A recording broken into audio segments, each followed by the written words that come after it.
welcome. You're watching Business Today TV. I'm Sakshi Batra, and this is a special edition where our focus is on the Q2 earnings. The company on our radar is Lupin. The company has reported quarterly results which are better than expectations this time around. 22% growth in the revenues front compared to the same period last year. The net profit has now jumped to close to 490 odd crore rupees from 129 odd crore rupees last year, which is a jump of 3.7 times as well.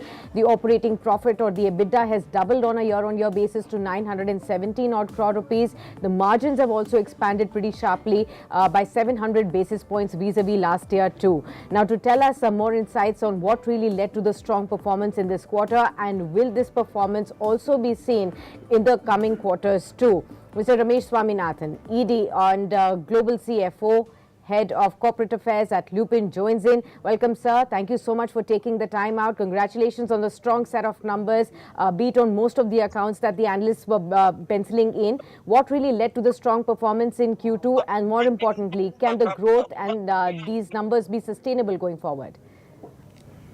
Firstly, thank you for having us on and asking a lot of questions in the same breath.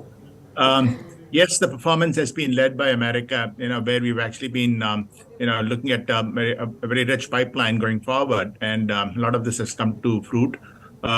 This particular quarter, we had, in fact, the Spiriva launch. Last quarter was Darnavir. And of course, we have, in fact, a host of other products also that we have lined up, pivoting to actually complex generics. But you could also see that there has been growth coming in from Europe, where we were, the respiratory portfolio is of course gaining ground there as well. Foster, Lufobec, generic Lufobec is doing well in UK and potentially other parts of Europe as well. So that's the European story. Equally in India, it's been an impressive performance, 6.9% growth in line with, in fact, the market. And if you look at the therapy areas that we generally are dominant in, cardiovascular, the respiratory space, the GI, women's health, they've all done very well, exceeding the market. In a general sense, I think a lot of engines firing really. That's really the kind of portfolio that we had lined up, which is playing.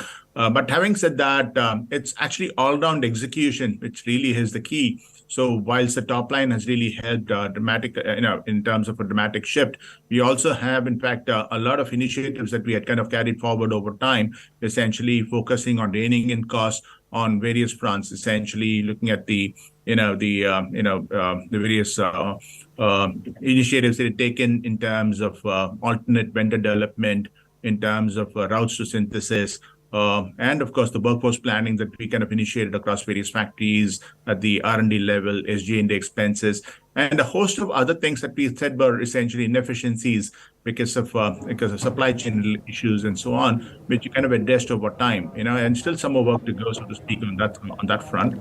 All of that, and of course on the compliance front, so essentially we had issues with at least 5 factories, of which 3 have been settled, so to speak, and some tailwinds in terms of potentially prices stabilizing in America, and of course on the input cost front, so you find that there's a little there's been respite on that score. Prices have receded a bit, and some tailwinds in the government in terms of potentially the PLI schemes. All of this actually have resulted in pretty decent outcomes across all the parameters that you just spoke about. Absolutely, sir. So you did talk about how growth was led in the US markets, which contributes almost 40% of the overall top line or sales for you. $200 million is something that we had been waiting for several quarters. Finally, it's happened now. So also the launch of Spiriva generic inhaler, that has been a key contributor, as you mentioned. Recently, the company also announced the launch of injections, the roconium bromide injections, the asthma medicine as well. Tell us the potential now you see in the US market because of this new launch as well, the incremental growth that you're penciling in. No, so speaking about Spiriva, given the fact that there's no other competition, so to speak, from a generic perspective, I think it is good to go for several more quarters, so to speak. We're doing fairly well when it comes to albuterol itself, and as I said, there are a lot more launches lined up going forward, So all of this will certainly help in kind of sustaining the pace at least a 200 mark That would be potentially the anchoring point, and then growth from there. We have been working on, in fact, creating complex generics platforms, so potentially a host of host of geographies. So generics is all about actually leveraging the portfolio across various markets, and we would like to carry that across various platforms. So respiratory space, the biosimilars, injectables, all of this would potentially come together to mark a fresh beginning insofar as Lupin is concerned. Okay, you did talk about pricing being stable now. Some quarters before you were facing severe issues when it comes to price erosions. Have those issues been completely ebbed now? Are they in control? What is the outlook there, sir? It's a lot better than what it was a few quarters ago. That has come out because companies have shed their portfolio. You actually hear of drug shortages of a different kind, and of course, the rising interest rates have also meant that factories have been closed down and so on. And from our perspective, also three facilities have been clients-led. All of this have kind of help us to move the top line. Okay, so you did talk about a lot of launches that are planned. Could you give us more granular details on that? Any particular products where you are expecting US FDA approvals to come in the next 1 or 2 quarters? Focus, of course, has been on getting more complex, products into the market.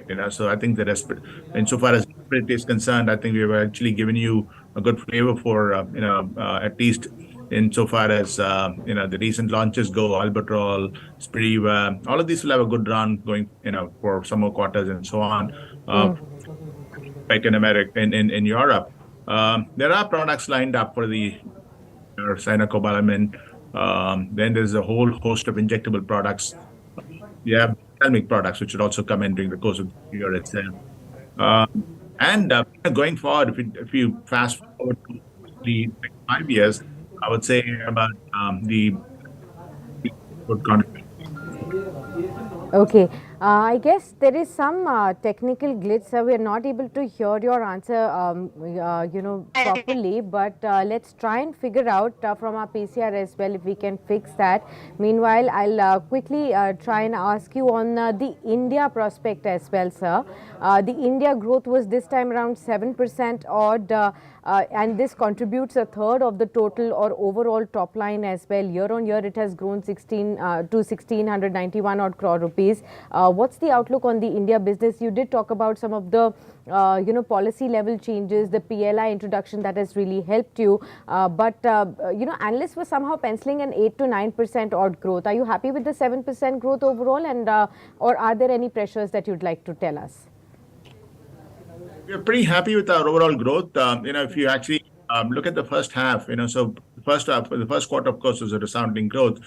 You should see the second quarter in the context of NLEM. So essentially, if you were to knock that impact out, then potentially looking at another 2 percentage points higher. So that would be closer to the 9 percentage points, so to speak. So that's the first point. Secondly, as I said, there have been issues in terms of loss of exclusivities on a few products, especially on the diabetes front, and that's costed us quite a bit because those products don't have the same price point.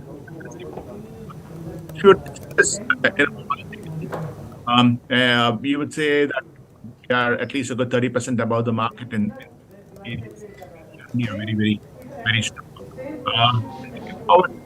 Given the fact that we've added a good 1,000 people in Q last year, would certainly play in from the second, third, fourth quarters, and that would actually mean good growth for us, and we're very optimistic about the prospects for the company in the India arena. Okay. Well, thank you so much, sir, for being with us on the show and discussing all these insights about your quarterly earnings. All the very best for the coming quarters as well. And here's hoping for more interactions to get more insights about your business too. Thank you very much. My pleasure. Thank you so much. And with that, we will quickly wrap up this edition, but do stay tuned on to Business Today Television to catch all the updates from the world of business and stock markets.